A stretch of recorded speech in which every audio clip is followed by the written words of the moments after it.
With Himeko Nova just being a few weeks away. Today I'm here with the player guide going over Himeko Nova herself, what makes her strong in her DPS category, what she brings, and also some stuff to consider such as reruns that are going to be very important, and also future character info from what we do potentially know, although this is kind of a little shaky. And it's a bit less to consider considering drip market is like legit a few days away. However, it's still important mentioning just because it can greatly impact the potential of what you want to summon on, especially because of all the stuff coming. Stuck running in Honkai style? Need stellar Jades fast? We've got you covered. Head over to U7 Buy, your ultimate gaming hub for safe, fast, and cheap in-game top-ups. Whether it's Starrow or your other favorite games, U7 delivers instantly and players love it. Check out their Trustpilot reviews, they're actually top ranked. On the Honkai Star Rail top-up page, you can recharge your account in seconds. When you head over to the page, all you need to do is pick the pack you do want, enter your UID and server, and buy now. If you want codes and coupons to apply, be sure to create an account for proper savings. USD is a recommended usage currency for best saving. Once everything is set, you can see the savings you're about to get. Want even extra savings? Be sure to use code PRESR at checkout for 5% off. Perfect for last minute pulls or surprising a friend. Click on the link in the description, recharge fast, save more, and keep blazing those trails. So before we do fully hop into it, I do want to say, as this is shaky info on Himeko as the only confirmed info on Himeko Nova itself, is that she's fire and air addition. So as stuff said in this video can change, do keep that in mind. This video does primarily assume you, the viewer, does know what Himeko Nova does. However, I still do need to dive into practically all of it, as otherwise the video would not make sense. So Himeko Nova is going to be the new main push character.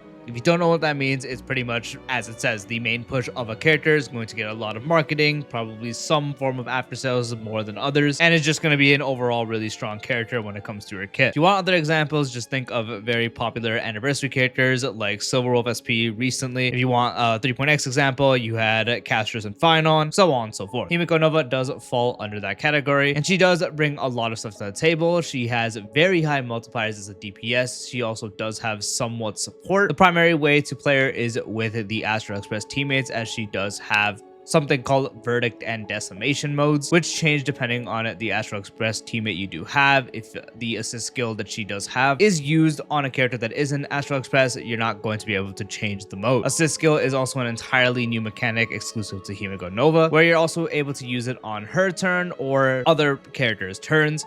If they're Astral Express, it will consume that action but give them another action, although if you use another one, it's not going to work.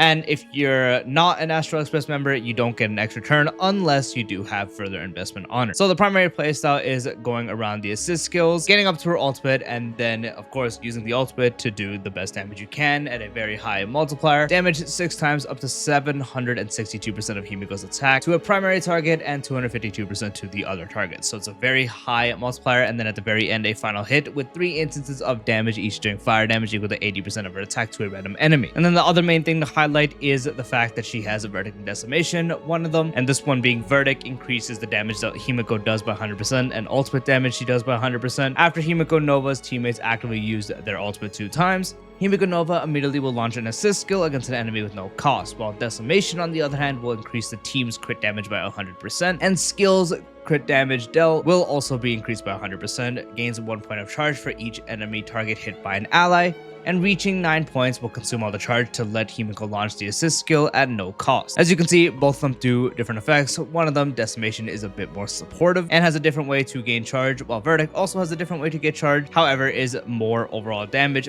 and buffing potential for Himeko herself. As of now, there are different ways to play her, and sometimes it actually requires swapping modes. So she's going to be a character that is going to definitely need to be taken some knowledge to use, because she's not just going to be like, hey, I just have no mode active because I'm not running Astral Express, or you just have one when the other one is going to be better in said situation. Even though what seems to be Verdict being better, especially with investment, there are still some cases Decimation is used as of now. So those modes and being able to be aware of them and using them properly is going to be integral to her playstyle. Building up the energy and also using her on an Astral Express team is going to be important. However, now we talk about the potential reruns and also future characters, which I will split this just so it's a little easier to view. So first, talking about the reruns. So we do have shaky info on what the reruns are going to be. It's by someone reliable, but of course anything can change, especially reruns specifically, so do take this with a grain of salt. But it is seeming to be Evernight, Sparksea, and Permanentary Dawning, with the second half being Anoxa, Jade, and Aventuring. Second half is a bit less to consider because these characters are more on the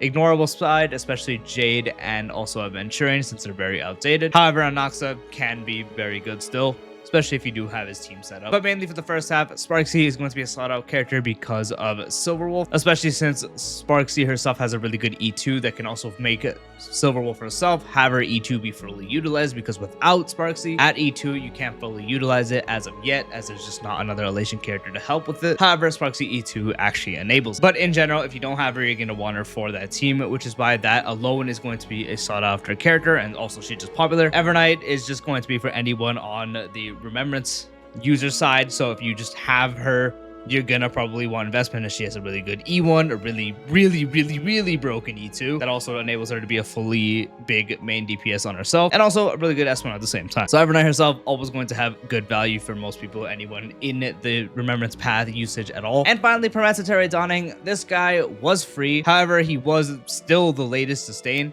and he also has really good vertical investment. His E1 is still good, his E2 is insane, and his S1 is, while not needed, is still nice, especially with the new niche synergy with running that light cone for Mortanic's Blade. While not sustainable in very long fights, it is still helpful in modes that are not Anomaly. And even in Anomaly, it is possible to actually clear before. So the first half, very stacked. The second half, situational with Anoxa, and then Aventuring and Jade. That's mostly characters people are not going to consider. As I mentioned, Aventuring, while he still definitely can be used and is still fine, he is outdated as opposed to modern sustains. And then Jade, she doesn't really have a use anymore. So those are reruns, mainly the first half to consider. But now we talk about the new character potential. So 4.5 primarily, again, this is all going to be shaky info, seems to be the release of Robin SP and Aventuring SP. Robin SP is said to be a character that is able to replace Castris on the Remembrance team. That is, again, I have to specify, all this is shaky, but other info also can suggest that she is going to be the Aftersale for Himeko. That is why I mainly want to mention that part specifically, because she can be either or she could be both, to be honest. So like, really depends on what will happen. So there is a chance that she's going to be the Aftersale that you're going to very much want, similar to what happened with Finon. Finon was released and the update after we got Cerebra, and you want Cerebra. It might be the similar case where Himeko Nova is released and then an update after we get the Robin SP and you want to run them together. And if we've learned anything with the Final Cerebra situation, that character is going to be important. And then before we talk about Aventuring SP, since he is a little less to consider because he's on completely separate teams, there's also the Fate collab. That is also going to be happening like 10 days after Himeko Nova comes out. So for people that use Archer and stuff, you wouldn't consider Rin, or if you just consider Rin as a DPS in general. For the Artoria fans, you're going to want Gilgamesh, even though he is also able to be picked for free, and also just has good, solid early investment. So that's also that, and that's what's happening. But then we talk about Aventuring SP. So Aventuring SP is seeming to be a character on the follow-up team, which means with Asheville and Mortanic's Blade. However, it seems like he potentially might have some potential to be used with one other Elation character, which my assumption is, if that is true, it's just going to be using with Yaguang. Since the assumption is he's going to be a primarily solo Elation character that you either just use him with one other Elation, or you use him with the follow-up team, which is going to be by far the best. So those are also upcoming characters to consider. Robin is the main one you want to keep your eye out on, just in case she actually is that Aftersale, since that Aftersale is going to be important for Himeko herself. Now we do talk about Himeko's vertical investment, which she has very, very good vertical investment. Her E1 is fantastic. Talents triggering the extra assist skill effect is increased by 1, reduces the actual ultimate uses required to launch the extra assist skill from the vertex state by 1, and for decimation the charge is lowered by 3. Himeko launching an assist skill will also increase the extra damage effect triggered by 1, so more damage overall, and especially really good quality of life, because now you can get the extra assist skill much faster for both modes. Since for vertex you needed 2 ultimates to activate it, now you will only need 1, so anytime someone else ults for that, boom, you're gonna get an extra proc. And then for decimation specifically, it comes to, instead of 9 people being hit, hit, it is going to now be 6. So that is just really good quality of life and is a big increase, roughly around 20 to 30% it seems. And then her E2 is also insane, which will increase the max uses of Himeko's assist skill by 2, or not by 2, but becomes 2. So instead of 1, it is 2. Damage dealt by ultimate and assist skill become 124% of the original damage, which is a significant damage increase. With the start of the Navigator Sephomore state, which is just what she has when she uses skill, she automatically will cover a extra assist skill use.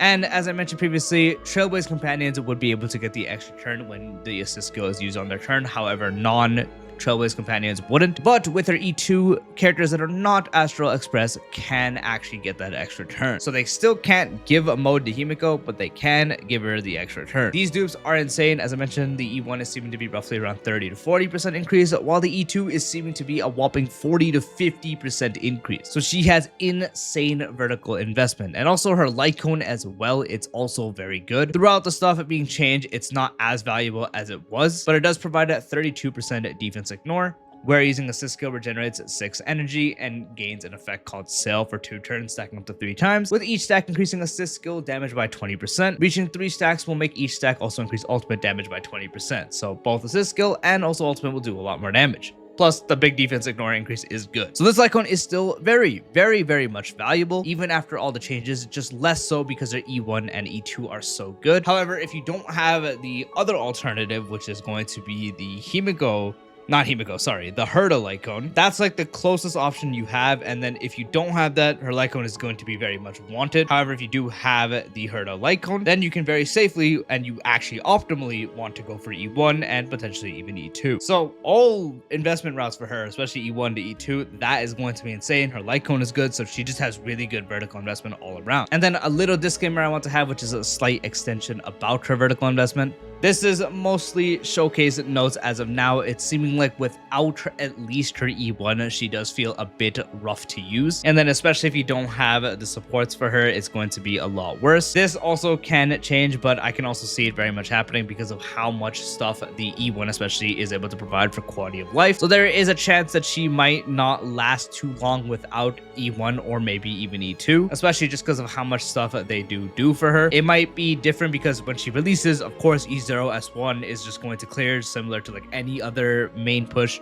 but eventually you're going to want to get that support, as in get the vertical investment for these characters that have insane vertical investment for that reason. And they're also, using Finon as an example, are more prone to falling off fast, because when Finon released, he was hailed as like this character you can use so many supports because you could. But if you didn't have E2, even when he came out, it was slightly weird. But now, especially if you don't have E2, it's very, very rough to use Finon. There is a case where that could actually happen, and I can very much seeing it happen, but less so about the E2 and more about the E1. So do also keep that in mind, and I do want to mention that in case it does happen. Now we finally get to the question: is Himeko Nova worth it for you? The ultimate main question is always going to be if you're in need of a DPS. That's always the biggest question when it comes to these characters, especially the DPS themselves, because if you're not in need of a DPS and you already have 2 to 3 teams fully done and ready, you don't really need to pull Himeko because you're already set. So there isn't much point in using your Jades there. But another thing is, if you do have her teammates ready, Welt is by far seeming to be a irreplaceable teammate as of now. She does have options like Sunday, even Mortanix Blade, and at further investments, someone like Sparkle can very much slot in as well. But at earlier investments, characters that are Trailblaze companions are always going to be wanted because without the E2, they don't get the extra turn, so it's a very annoying thing for rotations. However, at E2, then you can very much slot in those characters. Welt E4, you guys have probably seen it. That's going to be a very big damage increase and is going to be practically on all the teams. Although at least E2 Welt is seeming to be very much fine, especially because he does give access to decimation. So when you do need to swap, he is going to be there, as there's not really a reliable decimation character on her teams. It's kind of just Welt right now. And it's always going to be good to have that switch option in case one ends up being better. And more changes can still happen, so there's a chance that decimation might become better, or maybe verdict will become better. And right now it's situational, mostly leaning to verdict, but decimation is still fine. Another thing is, honestly, this is mainly my recommendation, but if you're able to at least get to E1, that's going to very solidify her because she is very much on paper one of, if not the best DPSs in the game, even after all the changes. She just does so much damage. It's insane what she can do. But one of the biggest parts about her is sustainless runs, and not everyone is going to do that. And I just highly recommend picking up E1 to definitely remedy if you are running a sustain, and just in general if you're using her. That's why a lot of showcases you probably have seen are like E1 or at least E2 more than not for E0. While it's not going to be much of a problem right away, I definitely see it becoming a problem later on. But as long as you do have the right teammates, as I mentioned, for the Astral Express teammates, Welt, Sunday, even Permanente Dining can work, then she is going to be a strong DPS, especially because she is a main push. And also, I definitely recommend if you do keep over and have the ability to keep over some leftover Jades for any after sale potential. That's obviously always going to have to be something to wait on, but after sales are very, very important to keep a character relevant. I think Himeko investment on herself is going to be relevant for a while. Maybe not E0, but E1, E2, I definitely think she's going to have a similar case to find on where she just lasts so long as you have the investment. But nonetheless, after sale is always going to be important, so I highly recommend you have the ability to keep some Jades left over for that after sale, because when it does happen, if you aren't able to get them, it's going to be very rough. So if you have all those things, she's going to be a very, very strong DPS for you to pick up and for your account. And if she's not worth it for you, it practically would just be the opposite reasons. If your Astral Express teammates are not too many, or they're all in use, like you have Sunday on a team that he's really needed on, if you have Welt on teams he's really much needed on, it's going to be rough if you don't really have the extra currency to get any investment past like E0, S0. And you combine that with not having the teammates, she's not going to perform that great. And also the main thing, if you already have enough DPS, as I mentioned, if you already have that, then there's not really a need to consider. And finally, I wanted to have this last part just kind of as another thing to consider, and that's her potential to really make any use potentially of future Astral Express characters. As they do go under the Trailblaze companions, that is in fact going to be something that she can get later buffed on. Maybe it's an Astral Express character that doesn't actually have the intention to be made for her, but in the future, if someone gets a new form or we get a new member, maybe they have synergy that works with her that ends up being best. That's always a possibility, just because they'll be put under that Trailblaze companion tag, which can put them under the decimation or verdict place. But to really see if that happens, it's going to have to wait till we get the next Trailblaze companion being a SP, or just a new member. So I just want to have that at the very end just to say that is possible. And so that's how she has more after sale potential than someone who doesn't have this, which is, no one. But that finally is the end of the video. We went over a lot of things, what Himeko does and what makes her strong, her insane vertical, reruns to consider, future characters, and the fake collab to consider as well. Important things about her vertical as well. Finally, if she is worth it for you or not, and then the little bit about Trailblaze companions. I do hope you found this video helpful. If you did, drop a like, would be greatly appreciated. If you're new to the channel or haven't done so already, be sure to subscribe and turn on the bell icon for future videos like this along with all the types of content. I'll see you later. Peace out.